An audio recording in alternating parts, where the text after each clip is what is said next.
Podéis comenzar. Podéis comenzar. Ya, muy bien. Buenas tardes a todos. Bienvenidos a esta última sesión del curso, del seminario que CIAM, Centro Internacional de Arbitraje de Madrid, ha venido organizando a lo largo del último año con todo el grupo de peritos. Asisto hoy a esta última sesión, digamos, que arrastra desde el año pasado en sustitución y en representación de José María Alonso, que no ha podido venir por obligaciones ineludibles de trabajo, y me acompaña Marta Laguna, que es la secretaria general de CIAM. Como digo, esta es hoy la última sesión que, por distintas vicisitudes por las que ha venido atravesando el Centro Internacional de Arbitraje de Madrid, se celebra con un poco de retraso sobre lo que estaba previsto, pero que ya se ha retomado plenamente otra vez de cara, y sobre todo de cara al año que viene, donde estamos muy ilusionados en poder hacer la tercera edición de este seminario. En la tarde de hoy nos vamos a ocupar del papel del perito en el arbitraje, casos prácticos. Se van a ir desbrozando y desgranando una serie de temas orientados desde el punto de vista práctico, los casos prácticos, por los ponentes que nos acompañan en la tarde de hoy, como digo. Me refiero en primer lugar a Casilda Pardo, que es la socia principal de RBB de la oficina de Madrid, que está incorporada a esta compañía desde el año 2015, después de haber culminado sus estudios en la Universidad de Oxford. Habla de forma fluida español, inglés y francés. Ha intervenido en muchos asuntos, en distintos asuntos, sobre todo en materia de fusiones, y también en otras cuestiones relacionadas con la industria del tabaco o con asesorando a compañías en materia de a compañías aéreas en materia de investigación de los acuerdos de códigos compartidos de dos compañías aéreas. En segundo lugar, intervendrá, se presenta Raúl Salamero, que tiene más de 15 años de experiencia y presta sus servicios en el área de auditoría financiera, y con independencia o al margen de su papel de experto independiente, lidera los servicios de Forensic en Pricewaterhouse. Ha intervenido en numerosos también litigios, informes, tanto en el orden jurisdiccional como en materia de arbitrajes, en diferentes materias como la cuantificación de los daños emergentes y lucro cesante, en los temas de cumplimientos contractuales, indemnización por clientela, cuantificaciones en las compraventas para ajustar los precios de transacción, etc. Y en tercer lugar, interviene también Ana Jiménez, que es licenciada en Ciencias Económicas y Empresariales y censor jurado de cuentas. Actualmente es la socia directora del área de Forensic de Auren. Tiene más de 20 años de experiencia y ha intervenido también en numerosos peritajes, en numerosos informes como experto independiente en las más diversas materias, ratificando posteriormente estos informes ante tribunales y en los procedimientos arbitrales. Los ponentes serán moderados y serán dirigidos por Mercedes Romero, que es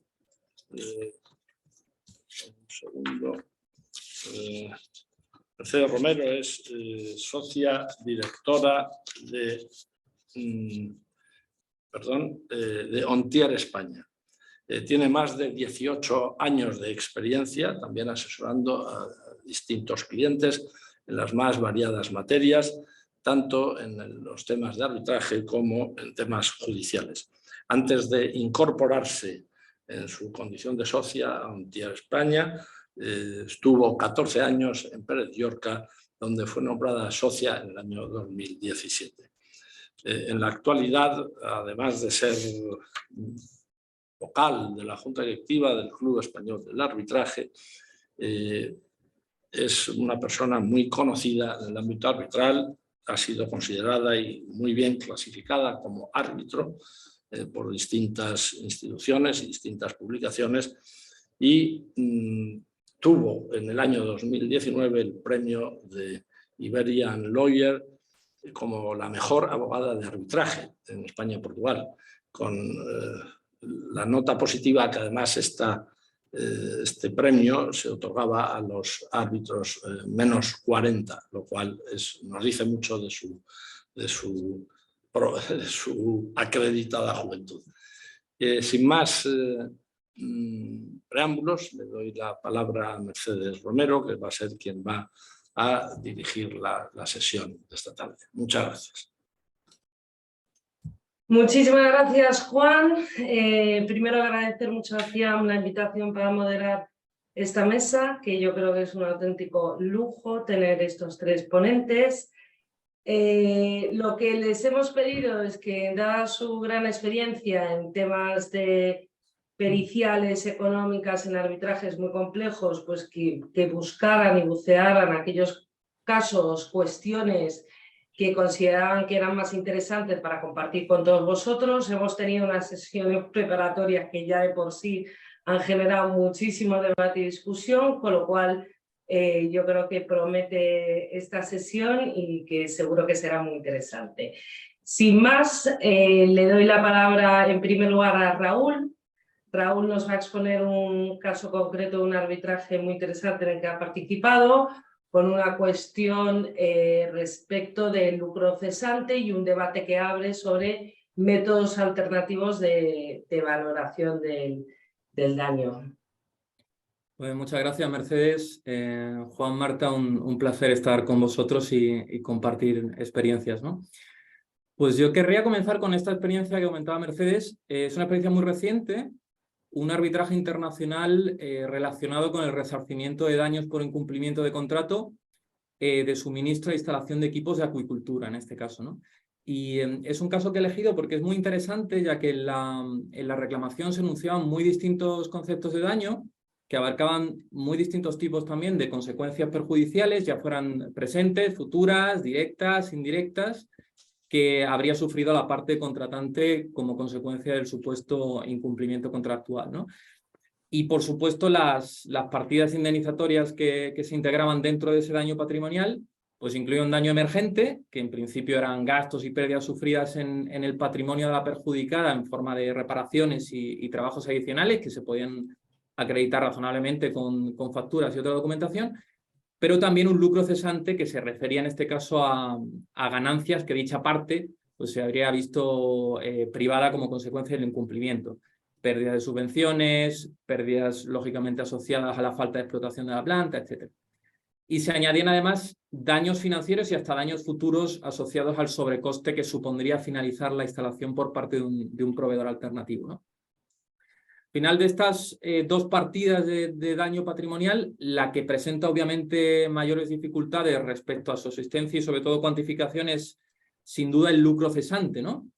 Y es lógico porque al final el daño emergente afecta a unos bienes que ya están en el patrimonio del perjudicado, entonces su constatación y la cuantificación es relativamente menos compleja. En cambio, el lucro cesante plantea ya la complejidad de tener que indemnizar el daño en función de las ganancias que no se han obtenido a consecuencia del incumplimiento. Es decir, que de no haber ocurrido ese hecho dañoso, hubieran ingresado en el patrimonio del perjudicado. Esto nos va a situar irremediablemente en el ámbito de lo futurible. Por eso el lucro cesante es tan polémico, porque participa de todas las vaguedades y las incertidumbres propias de un concepto estimativo cuando no imaginario a veces. Entonces yo creo que lo primero que hay que entender es que el cálculo pericial del lucro cesante es siempre una mera estimación. Por definición va a ser imposible saber con exactitud y precisión el daño causado y el importe de la compensación. Los informes periciales que contemplan daños emergentes son complejos y yo creo que tenemos todos los que intervenimos en arbitraje que asumir que respecto de la misma ganancia dejada de percibir, dos equipos periciales distintos, con aproximaciones distintas, pero metodológicamente aceptables, pueden alcanzar conclusiones diferentes, incluso con un margen de dispersión bastante amplio en la proyección de resultados. Y eso no tiene por qué invalidar per se ninguno de los dos estudios.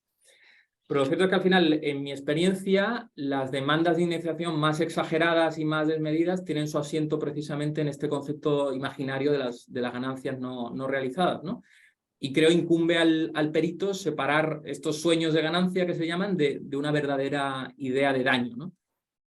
No basta, digamos, la simple posibilidad de la ganancia, como tampoco se exige, lógicamente, la absoluta seguridad de que se habría producido sin la intromisión del hecho dañoso, pero sí que tiene que haber una probabilidad objetiva que resulte del curso normal de las cosas y de las circunstancias del caso concreto, ¿no?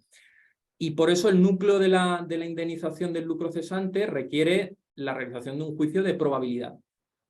Al final, sabréis todos que la jurisprudencia se orienta en un prudente criterio restrictivo, ¿no? de la estimación de lucro cesante.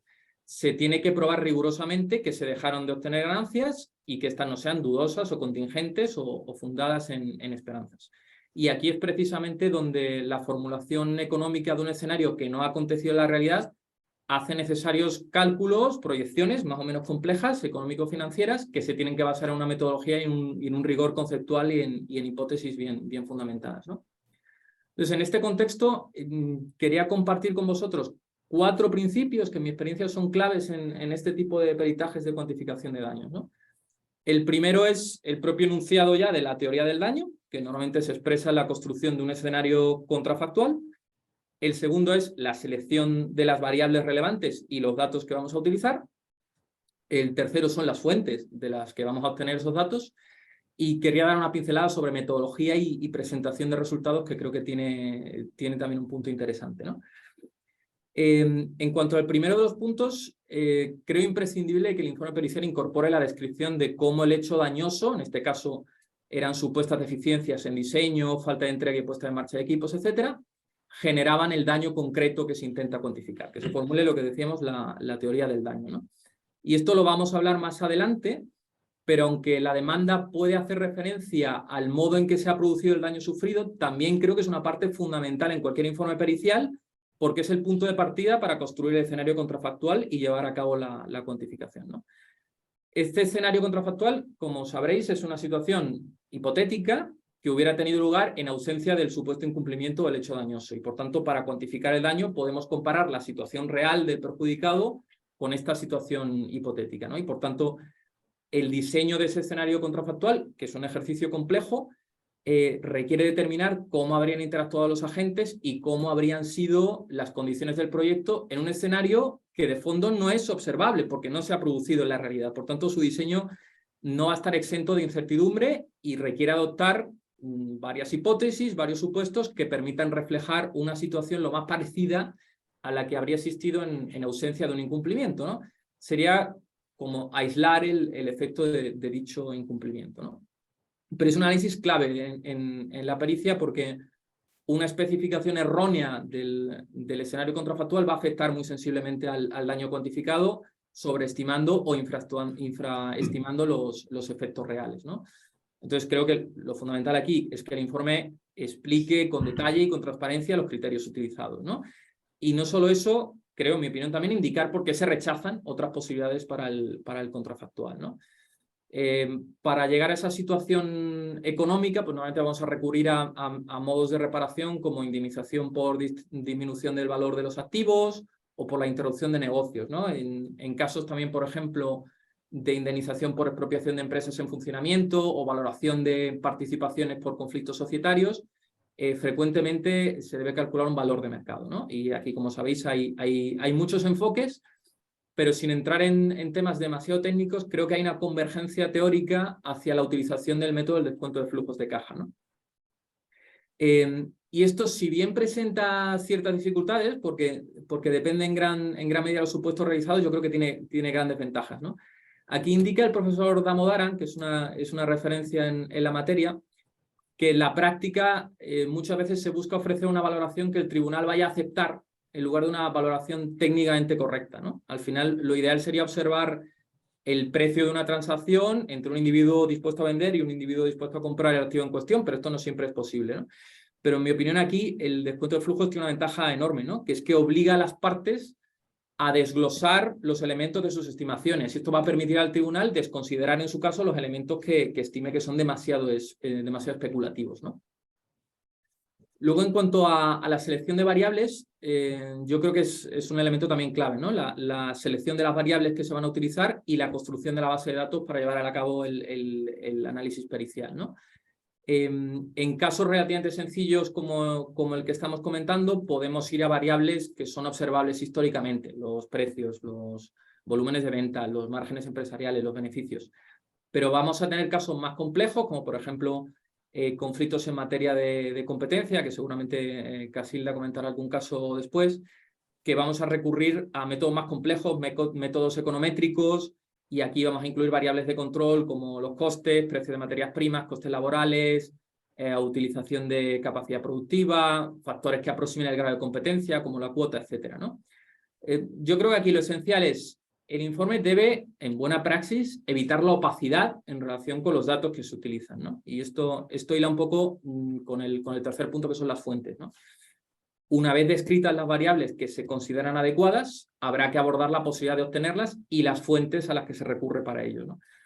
Entonces, al igual que en el caso anterior, hay fuentes que son públicamente accesibles, tienen los portales del INE, el Banco de España, Eurostat, OCDE, el Banco Mundial.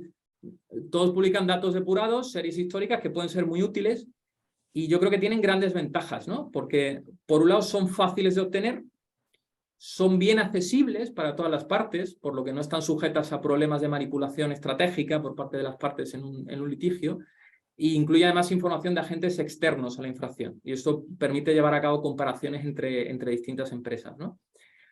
Pasa, sin embargo, que en ocasiones las fuentes públicas no son suficientes y hay que usar fuentes privadas, y eso, en mi opinión, no supone un problema, pero nuevamente es importante que el pericial incluya un apartado descriptivo de las variables que selecciona, su definición, su descripción, que incluya las unidades de medida, la justificación de por qué se toman esas y no otras, análisis de posibles correlaciones entre variables, etcétera, ¿no? Y finalmente, quería hablar de metodología y presentación de resultados, y aquí voy a hacer solo una breve reseña porque Ana entrará más en detalle en aspectos técnicos, pero sí quiero dar un par de pinceladas, ¿no? de mi experiencia. Lo primero sería que es recomendable comprobar la sensibilidad de los resultados ante cambios en el análisis realizado. Hacer un análisis de sensibilidad y, en su caso, justificar posibles diferencias, porque a veces con este análisis resulta que el resultado no es razonable y por robusto que sea el modelo, algo ha debido ir mal, ¿no?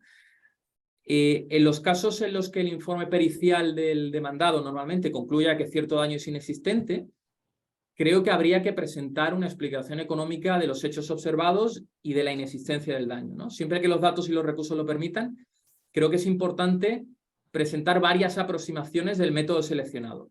Por ejemplo, contrastar el método obtenido mediante el descuento de flujos con el alcanzado con la aplicación, por ejemplo, de múltiplos comparables, ¿no? Y en el caso en el que los resultados de distintas aproximaciones tengan una gran divergencia y los diferentes supuestos aplicados en cada método dificulten la comparación, habría que explicar las causas de las divergencias, ¿no? Y un poco a modo de cierre, yo creo que el perito, a pesar de lo que comentábamos antes, no debe renunciar a proporcionar una solución técnicamente correcta. No debe caer en ese pragmatismo que comentábamos, que denunciaba Damodaran.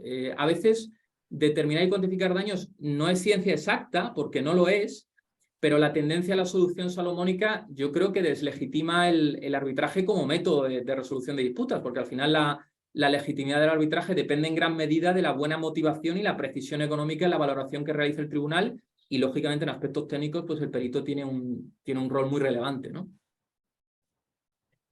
Raúl, antes de dar la palabra a Ana, perdona que vuelva sobre un punto que has dicho, pero tengo la frase literal para que nos des más detalles. Dice, a veces interesa más decir lo que el tribunal te vaya a comprar frente a hacer una valoración técnica. O sea, ¿esto exactamente a qué te estás refiriendo? ¿A que a veces hay dos formas de llegar a un mismo resultado, o que una situación de hecho te puede dar dos diferentes y prefieres darle la A que la B? Yo creo que es un tema más de estrategia procesal, y a veces viene un poco instado por las partes o por la propia demanda, ¿no? Hay una tendencia a veces, que yo creo que es más práctica que técnica, a ofrecer escenarios alternativos que no son compatibles entre sí, o a ofrecer el típico escenario optimista, el pesimista y el intermedio, yo creo un poco con la intención de que el intermedio aparezca como el más realizable y el más prudente, pero yo creo que el perito tiene que intentar no dejarse llevar por eso, porque al final suele haber una aproximación técnica que es la que, al menos en teoría, está mejor fundamentada. A veces es la propia ley la que te va a dar los parámetros por los que te tienes que guiar. Por ejemplo, en valoraciones de indemnizaciones por clientela en resolución de contratos de agencia, la ley te dice cómo lo tienes que calcular. Te habla de la media de las comisiones de los 5 últimos años, ¿no? Pero lo cierto es que desde una óptica pericial quizá uno querría calcular el valor de la cartera, es decir, cogerme los clientes, hacer una hipótesis de rotación, hacer una hipótesis de ingresos y ver verdaderamente cuánto vale la cartera haciendo un descuento de flujos, ¿no? Que al final es el retorno que tú esperas obtener a futuro de esa cartera, ¿no?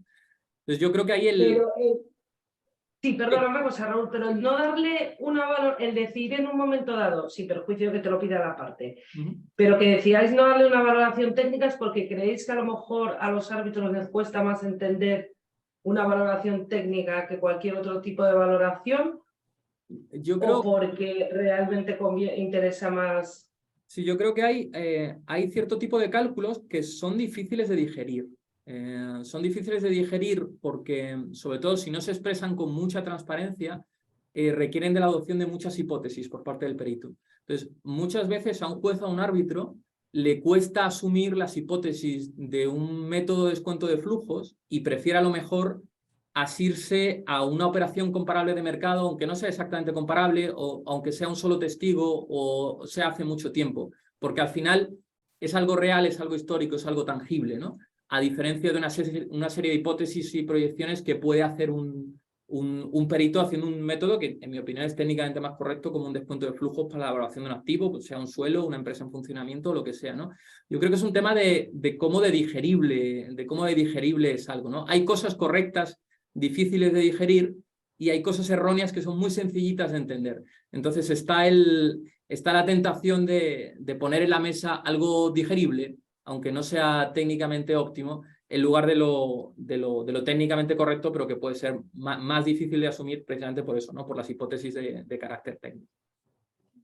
Sí, a esto volveremos luego con Ana en concreto, que un planteamiento que trae una propuesta innovadora que podría ser muy interesante precisamente para ayudar en estas cuestiones. Ana, ahora cuéntanos un poco, si quieres, respecto de tu experiencia de lucro cesante y un poco los análisis, la parte más técnica del análisis del mismo. Sí, hola, ¿qué tal? Buenas tardes. A ver, yo estoy con Raúl en el tema de que los peritos no debemos renunciar, ¿no? a esa valoración técnicamente correcta. Pero también es cierto que es parte de nuestro trabajo, ¿no? el ser capaces de transmitir de una manera que se entienda eso que técnicamente es correcto, pero que es complejo, ¿no? Pero vamos, aún así estoy de acuerdo que hay veces que es muy difícil de transmitir eso, ¿no? Pero yo creo que justo nuestro trabajo es buscar ese punto entre lo que es técnicamente correcto, pero que somos capaces de transmitir de una manera que se entienda por parte del árbitro, ¿no? Dicho esto, es cierto que es complejo y que en la práctica, que es lo que yo quiero un poco poner en evidencia, el cálculo del lucro cesante pues es muy complejo, ¿no? O sea, porque incluso en el caso más sencillo, sin entrar en escenarios contrafactuales basados en econometría y demás, que tiene mucha más complejidad, ¿no? Si simplemente nos basamos en este descuento de flujos de caja, o sea, el decir, yo voy a calcular esos beneficios dejados de obtener, ¿no? Por diferencia entre el beneficio, mi escenario factual, que es el beneficio que realmente he obtenido, menos el beneficio que yo realmente hubiera obtenido de no haberse dado el hecho dañoso, ¿no? Eso es como nosotros calcularíamos, eso es el lucro cesante o beneficio dejado de percibir. Pero esto, aquí yo creo que tenemos que hacer una diferencia entre lo que es un lucro cesante pasado y lo que es un lucro cesante a futuro. O sea, un lucro cesante pasado, entendido como el que ya se ha producido a la fecha de la cuantificación, a la fecha de nuestro informe, y el lucro cesante a futuro, aquel que todavía no se ha producido. Entonces, en el lucro cesante pasado, el escenario factual, el beneficio que yo realmente he obtenido, ¿no? Supongamos un escenario pues, de una modificación de manera unilateral de unas condiciones de un contrato, ¿no? Entonces, en el lucro cesante pasado, el escenario factual el beneficio que yo realmente he obtenido pues es muy fácil, porque es un hecho objetivo que ha ocurrido y que está ahí, que lo podrás acreditar con la correspondiente contabilidad, facturas, lo que sea, ¿no? Pero el escenario contrafactual del lucro cesante pasado, es decir, lo que hubiera ocurrido, y en el lucro cesante futuro, tanto el factual como el contrafactual, es decir, a futuro, ¿qué beneficio voy a ganar yo con la situación que tengo actualmente o qué beneficio hubiera ganado a futuro si no hubiera ocurrido el hecho dañoso? Pues son escenarios que no son objetivos, son escenarios, como decía Raúl, que hay que construir, ¿no? Y que hay que construir de la manera más prudente posible, pero para no caer en los famosos sueños de ganancia y demás, y un poco para tener claro que es un beneficio cierto, concreto, acreditado, probable, que no es una mera expectativa, pero todo eso, como lo tienes que construir, pues obviamente está basado en una serie de parámetros y de premisas que no son objetivos. Entonces, esa es la dificultad, ¿no?, que tiene. Entonces, yo voy a nombrar brevemente cuáles son esos parámetros sobre los que hay que tomar una decisión y, como bien decía Raúl, yo puedo tomar una, Raúl puede tomar otra y pueden estar los dos bien, ¿no? Porque al final son hipótesis. Entonces, ¿qué pasa? Que, en mi opinión, para un cálculo de lucro cesante te tienes que ir siempre pues, a la hipótesis más prudente. A la hipótesis más prudente o también lo que se ha planteado de a lo mejor establecer algún otro escenario, pero es verdad que la posibilidad de ofrecer escenarios, al final, por lo menos en mi experiencia, posiciona al árbitro siempre a coger la estimación más prudente. Entonces, bueno, que yo creo que realmente es la que hay que tener porque es la que más se adecua a esa definición de beneficios ciertos, que no sean expectativas, que sean los más probables, ¿no? Entonces, ¿cuáles son esos parámetros que nos afectan y con los que nos encontramos, ¿no? La dificultad y los que hay pues son más controvertidos a la hora de calcular ese lucro cesante, ¿no? Por una parte está el horizonte temporal, porque claro, ¿hasta cuándo yo calculo esos beneficios que estoy dejando de obtener, ¿no? Entonces, aquí depende de las circunstancias. Obviamente, tenemos el caso más fácil, cuando tienes un contrato, en el ejemplo este que poníamos de modificación de las condiciones del contrato, pues tienes un contrato que tiene un vencimiento cierto y improrrogable, pues calcularás los beneficios hasta la finalización del contrato. Pero luego hay contratos en los que existen prórrogas. Entonces ahí tendrías que analizar si históricamente ha habido prórrogas, las posibilidades de tener esa prórroga o no, que a veces el hecho de que se prorrogue o no también forma parte del cuestionamiento jurídico del procedimiento, ¿no? Entonces a lo mejor ahí sí que puedes meter dos escenarios para que si se decide jurídicamente, si al final se prorrogaría o no, pues tengas los dos resultados, ¿no? Luego tenemos el tema de contratos indefinidos. Es verdad que hay veces que son contratos con muchísima antigüedad que se vienen prorrogando tácitamente o sea, de manera tácita anualmente y que nada te hace pensar que eso no se hubiera seguido durante muchos años. Pero claro, es verdad que de cara a un cálculo de lucro cesante, y aunque la teoría de la metodología del descuento de flujos de caja contempla una generación de flujos de caja de manera indefinida, a través de lo que se denomina renta perpetua, pues es verdad que para cálculo de lucro cesante es difícil que un árbitro pues te compre la posibilidad de, oye, que yo con este contrato, con estas condiciones, hubiera generado flujos de caja o beneficios de aquí al infinito, ¿no? Esto, aunque parece muy surrealista, ¿no?, con el tema de, oye, ¿cómo queda aquí al infinito? También hay que tener en cuenta que cuando tú proyectas, lo que estás proyectando cada vez más lejos, cuando luego te lo traes a día de hoy, cada vez vale menos. Entonces, al final, a lo mejor estás proyectando muchos años, pero realmente lo que te está dando el grosso de ese lucro cesante son los años que están más cerca, ¿no?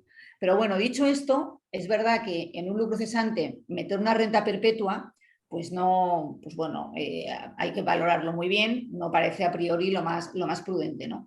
Una opción es que tú en contratos de indefinidos pues calcules una duración que parezca razonable, que puede ser 5 o 10 años, dependiendo del tipo de contrato, y luego o calcules a lo mejor un beneficio anual. Nosotros en algunos casos lo que hemos hecho es calcular un beneficio anual a futuro, de manera que luego pues el árbitro decida cuántos años cree que corresponde que este contrato se iba a mantener, ¿no?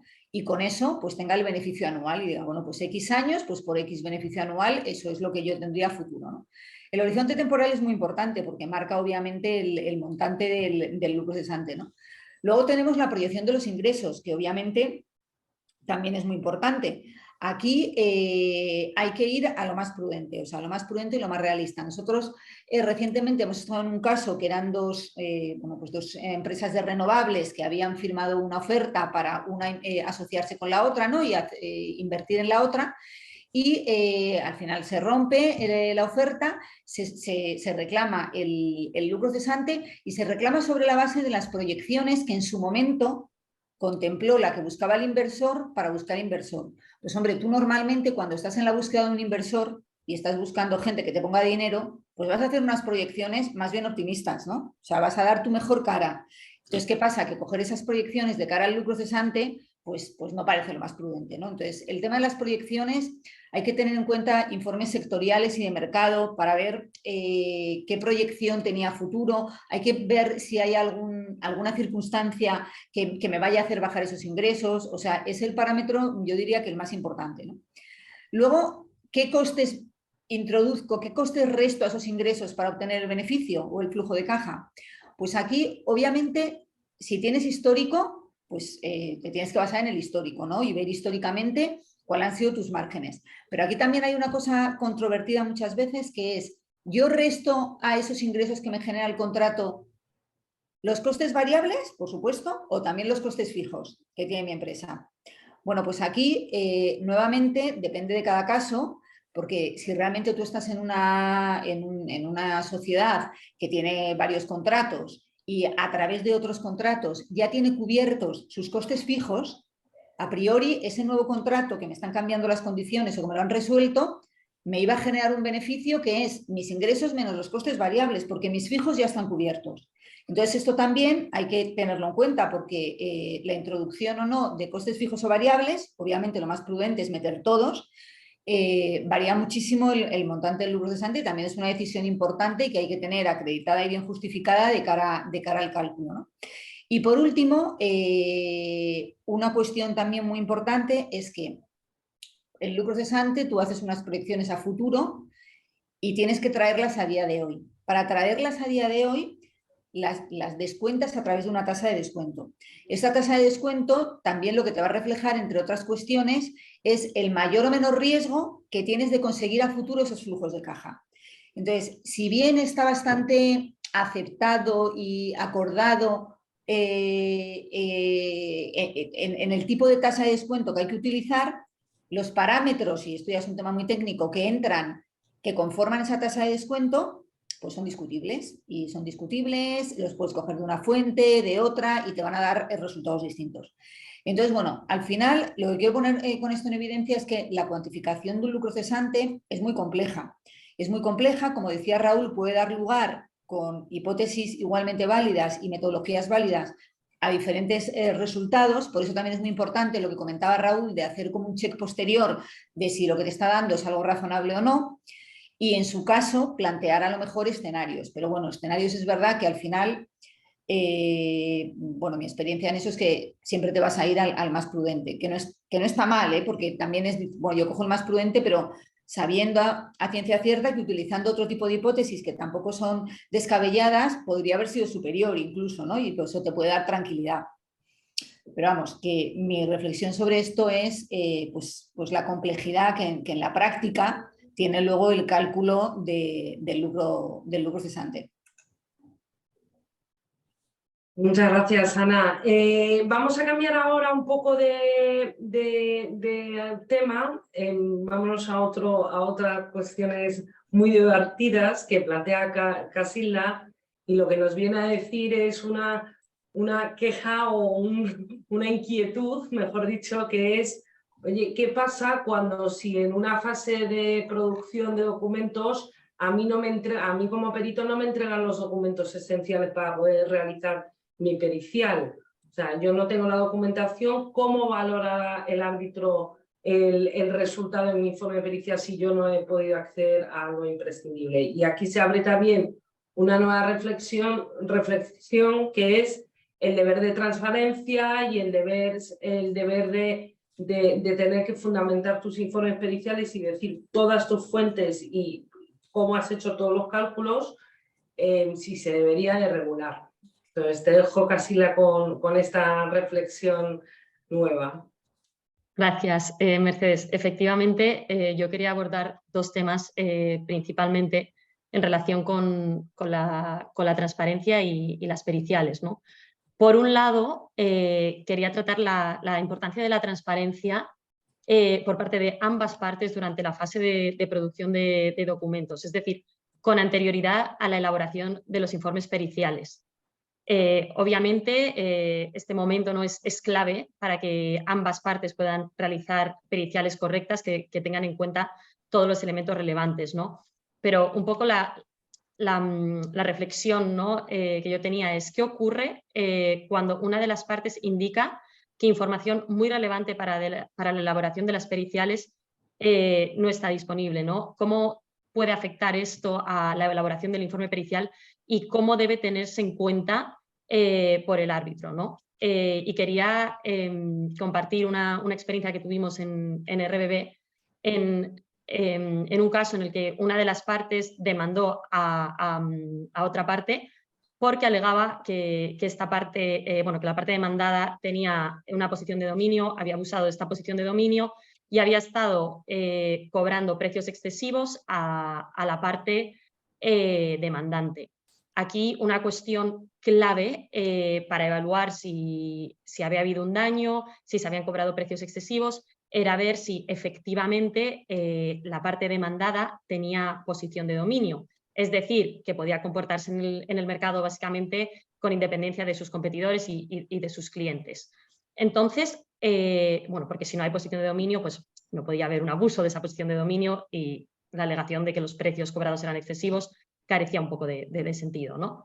Entonces, los documentos que se exigían para verificar si la parte demandada efectivamente tenía posición de dominio eran, entre otros, los documentos de la parte demandante a la hora, documentos internos, presentaciones internas, etc., que se hubieran elaborado durante el momento en el que la parte demandante decide firmar un contrato con la parte demandada y decide aceptar los precios que le ofrecía la parte o que se pactaron con la parte demandada, ¿no? Por ejemplo, podría haber sido muy relevante entender si la parte demandante había considerado otras alternativas en el mercado y cómo de buenas le parecían estas alternativas, porque esto podría haber sido indicativo de que, oye, había otras opciones en el mercado, que podría ser evidencia útil de que la parte demandada no ostentaba una posición de dominio, ¿no? Sin embargo, lo que ocurrió fue que la parte demandante dijo que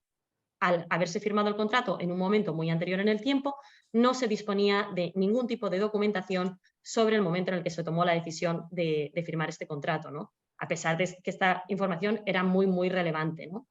Entonces, claro, esto por un lado llevó un problema, ¿no? A la hora de que la parte demandada elaborase su informe pericial porque no contaba con información que desde luego era muy relevante para evaluar lo que estaba alegando la parte demandante, ¿no?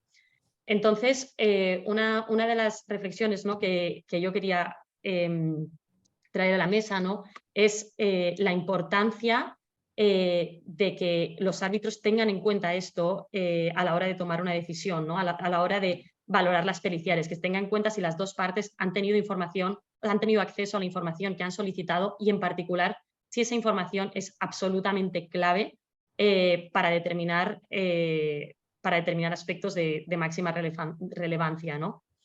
Y a este respecto también me pareció importante, ¿no? que se hiciera hincapié en el laudo sobre estas cuestiones, ¿no? Por ejemplo, a la hora de valorar las periciales y las pruebas aportadas, que se haga referencia a si las dos partes han aportado toda la información relevante, ¿no? Para que también, pues, bueno, esto cale un poco, ¿no?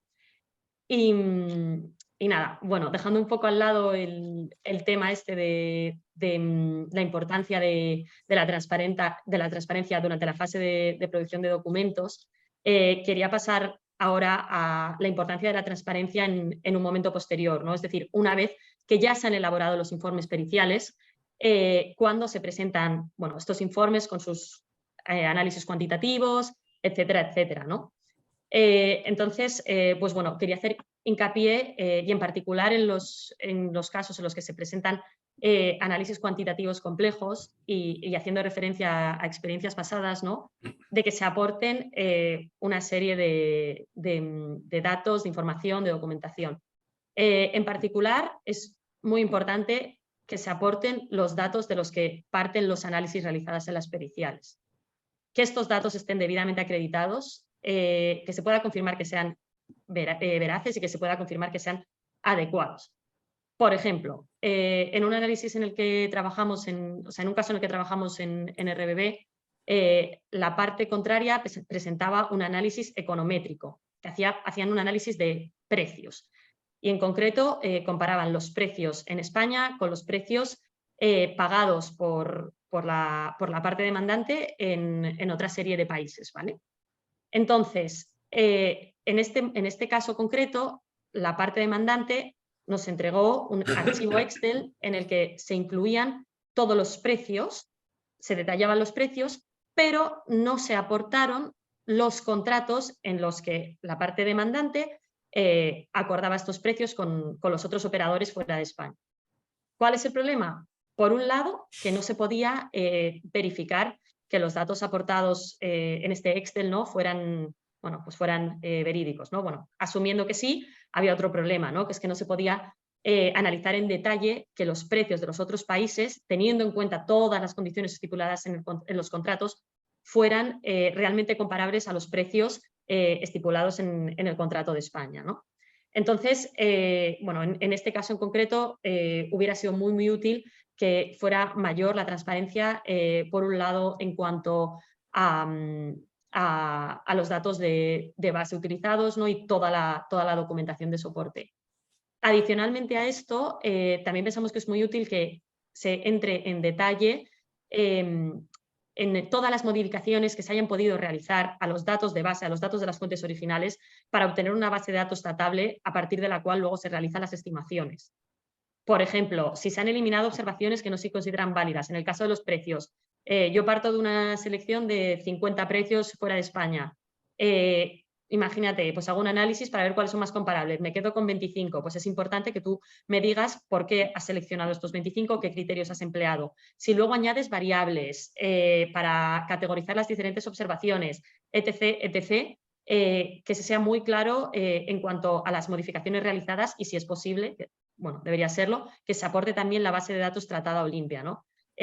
Volviendo al ejemplo que ponía con anterioridad, nunca se llegó a facilitar una descripción de todas estas transformaciones, ni se llegó a facilitar la base de datos limpia a partir de la cual luego se realizaba el análisis. Y en consecuencia era imposible para nosotros replicar luego el análisis econométrico, porque necesariamente no íbamos a partir de la misma base que ellos, ya que no eran deducibles estas transformaciones y modificaciones. Entonces, esto es muy, muy importante.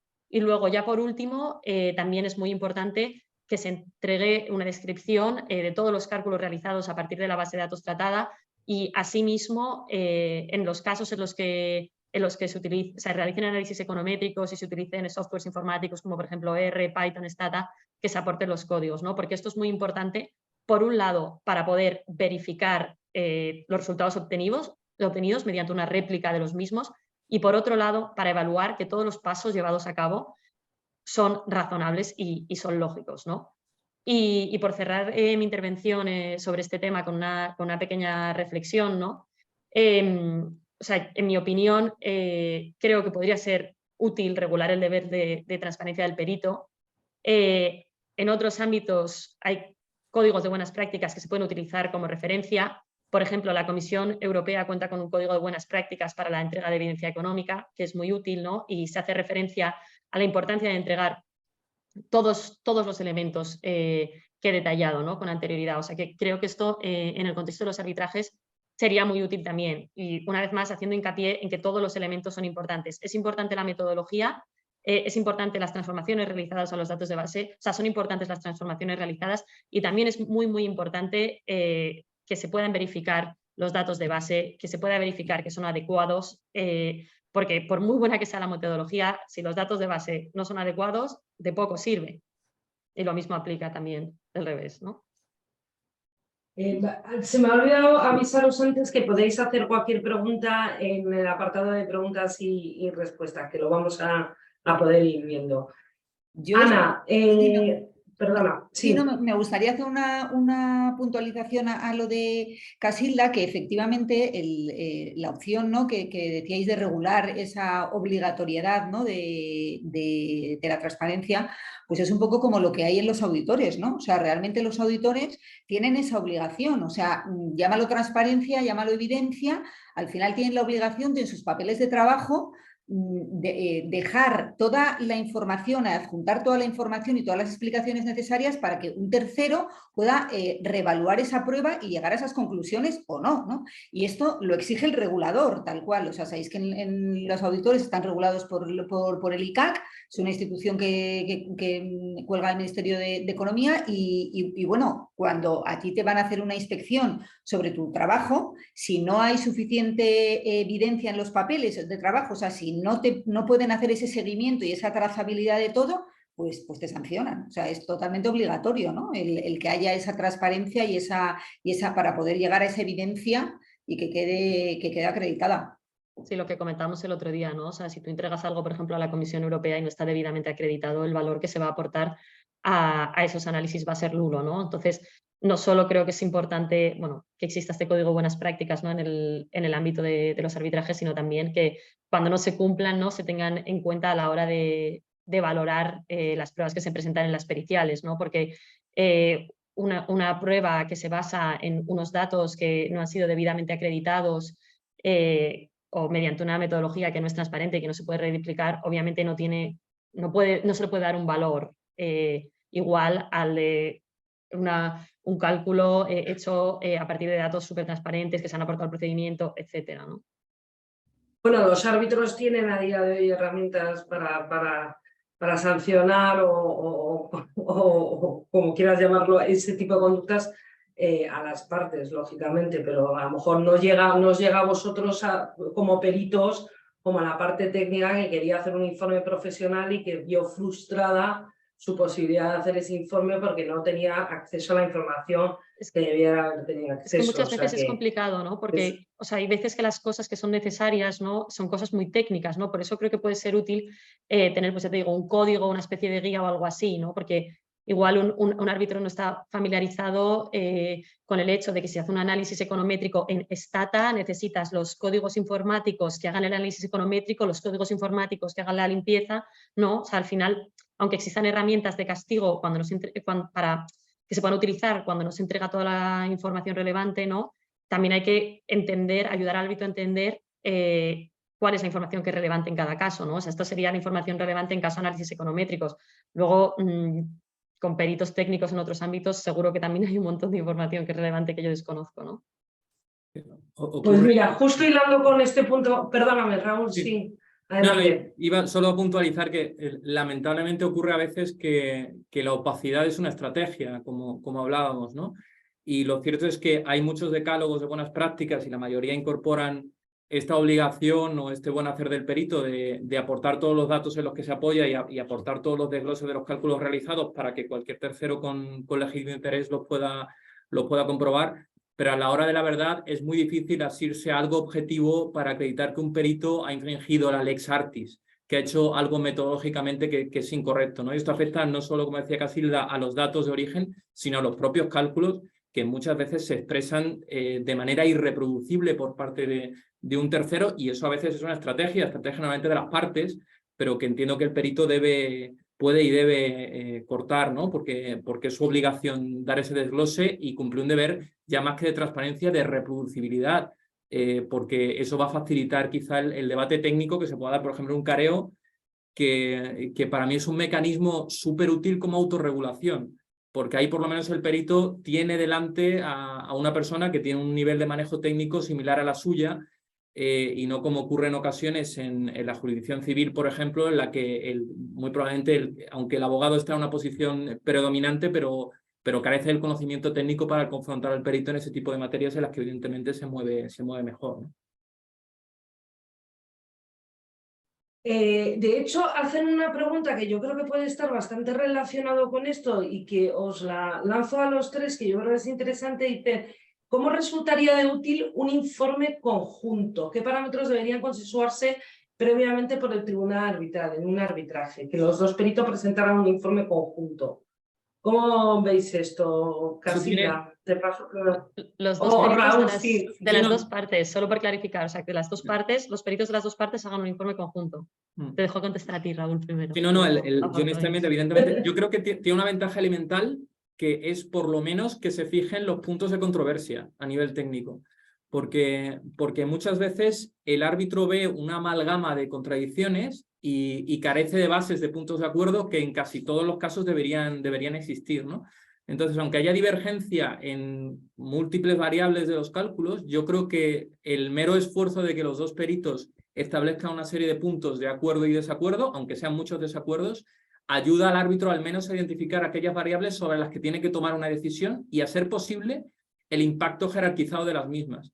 Porque muchas veces en valoraciones muy complejas, cuando lo reduces a sus términos más simples, hay divergencia a lo mejor en 10 puntos y 3 o 4 de ellos son los que dan el 80% de la desviación en el resultado. Entonces, hacer este ejercicio desde el punto de vista pericial yo creo que es muy interesante y es muy útil. Sin que se espere, ¿no? que este informe... Oh, perdona, Ana. No, casi claro. Dale.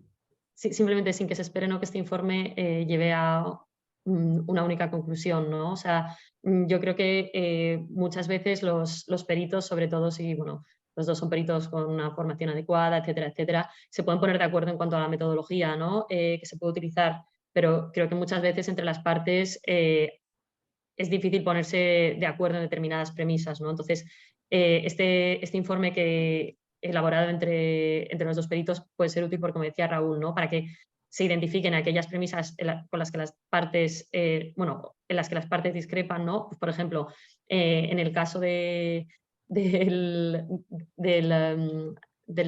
caso que hablaba yo antes, ¿no? Una de las partes dice que hay abuso de posición de dominio, la otra que no, ¿no? Pues obviamente es un tema bastante importante, ¿no? Entonces, que se realicen, pues imagínate, una serie de cálculos modificando las premisas en las que las partes están de desacuerdo. Puede ser útil, ¿no? Pero creo que siempre teniendo en cuenta que es muy poco probable, si hay desacuerdos profundos en determinadas cuestiones, que se lleguen a conclusiones parecidas, ¿no? O que se llegue a una única conclusión. O sea, puede ser un informe que ayude al árbitro a entender, pero no creo que vaya a ser un informe que ayude al árbitro, o sea, que el árbitro lo vea y diga, ya está, caso hecho, ¿no? No, a ver, yo creo que efectivamente, como dice Casilda, o sea, al final es más útil en determinadas circunstancias y menos útil en otras, dependiendo de del fondo de la cuestión, ¿no?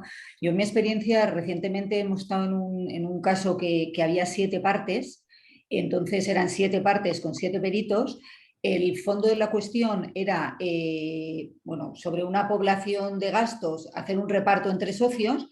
Y realmente nosotros por parte de Auren hicimos un informe conjunto de las 7 partes, pero lo que se pretendía era homogeneizar los 7 informes, porque es que era una locura, porque cada perito lo había hecho una fecha, con lo cual la población a repartir, uno partía de una fecha, otro de otra, entonces ya con eso era imposible ver las cantidades que le tocaban a cada uno, entonces se homogeneizó un poco para que el árbitro tuviera una tabla donde fuera la población homogeneizada de todos a la misma fecha, porque al final no había tantas diferencias. El problema es que uno lo tenía hecho a un cierre, otro a otro cierre distinto, y entonces eso complicaba muchísimo la comparabilidad, ¿no? Y lo que se hizo fue eso. Yo creo que en ese caso fue muy útil para el árbitro, pero realmente fue un poco para que fueran comparables, pero luego ya el reparto, cada uno tenía su criterio y no se podía llegar a ningún acuerdo, pero por lo menos se compararon todos y se sabía ya de lo que se estaba hablando y de dónde estaban las diferencias, ¿no? Pero es verdad que en otros casos, si el trasfondo es lo que comenta Casilda, de hay un abuso pues claro, eso complicado que tal. Pero bueno, en general yo creo que sí que ayuda. Depende, ¿no?, de la cuestión, efectivamente. Y ya por último, Ana, que estamos ya muy cerca del tiempo de finalizar, que yo creo que termina un poco con todo este planteamiento que estamos haciendo. Una de las propuestas o las cuestiones que planteabas, que nos parecía muy interesante, era la posibilidad de que los árbitros, se pudieran asesorar técnicamente no de una persona que actuara como un perito, pero que fuera una persona profesional con esos conocimientos que pudiera dar esos servicios a los árbitros en casos de asuntos muy complejos o que en el caso de que, como comentaba antes Raúl, que el cálculo del lucro no se pueda entender bien o que haya muchas contradicciones entre los informes. Entonces, nada, pues bueno, un poco para que nos contara sobre el planteamiento y ya con esto terminar la exposición.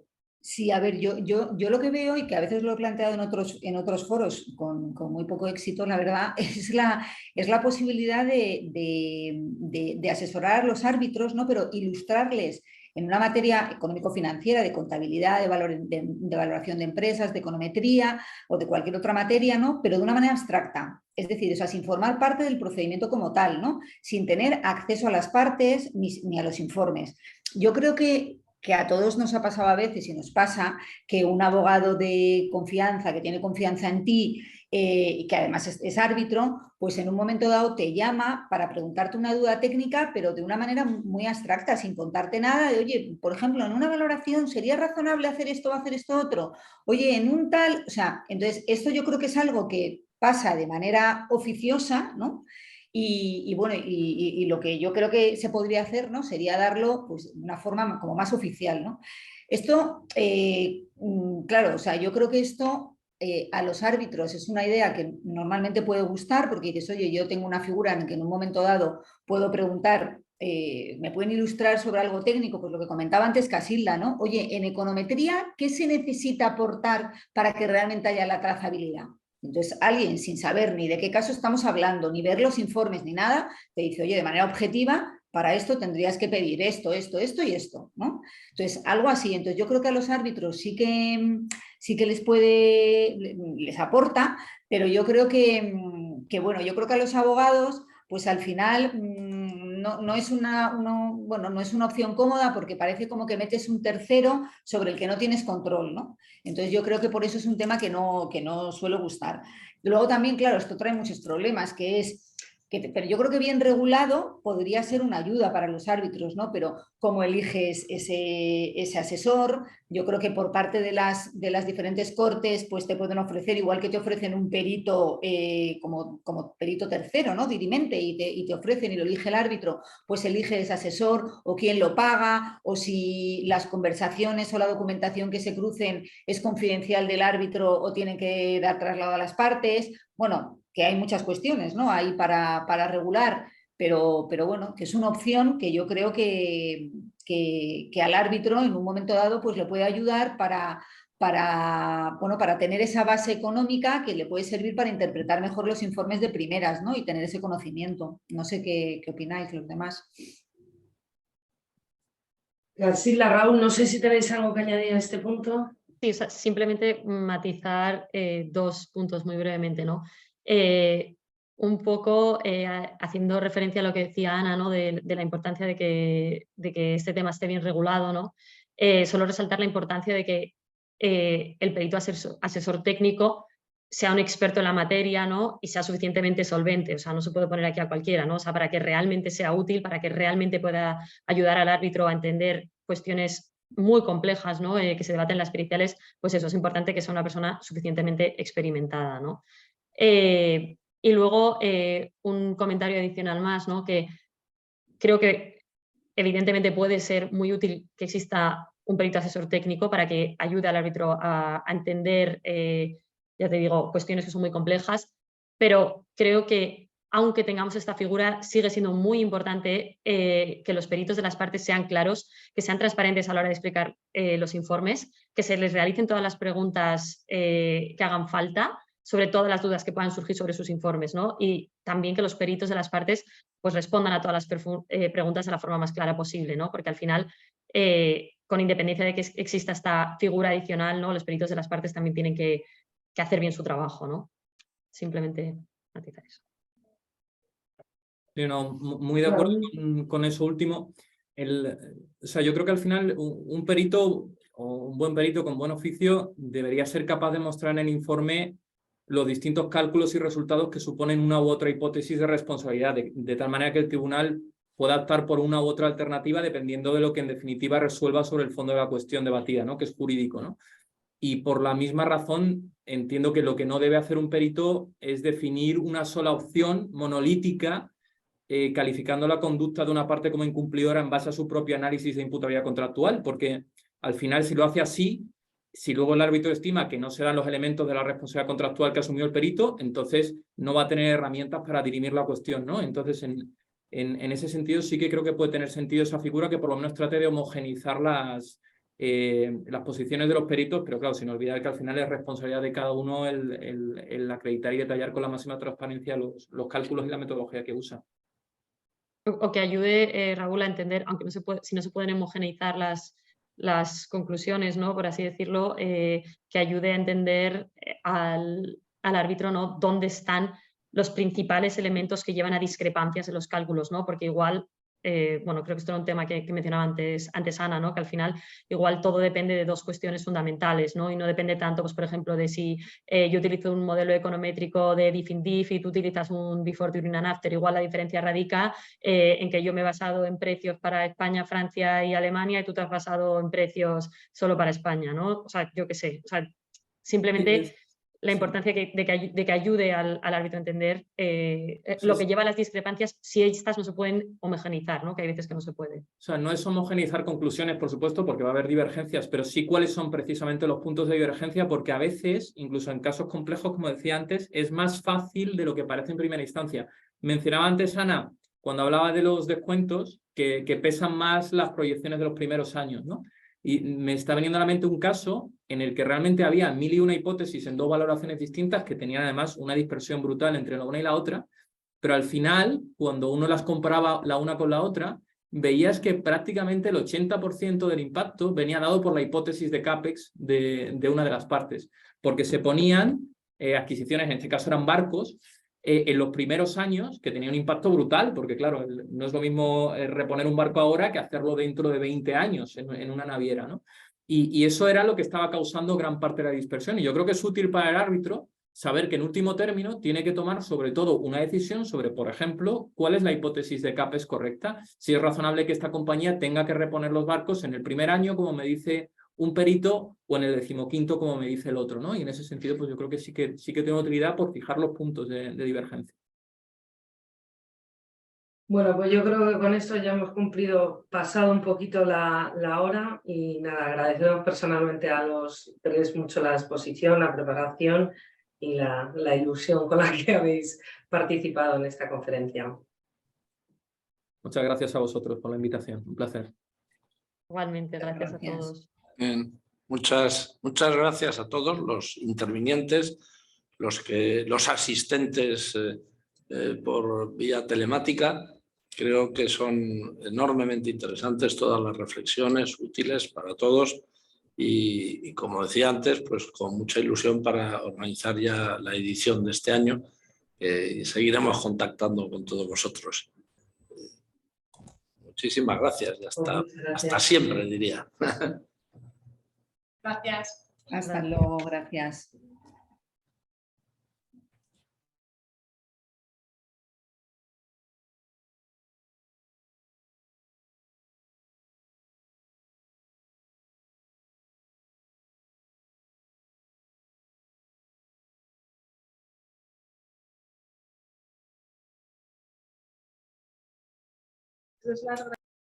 A Mercedes, ¿sí? ¿Nos oyes, Mercedes? Mercedes, ¿nos oyes? ¿Nos oyes?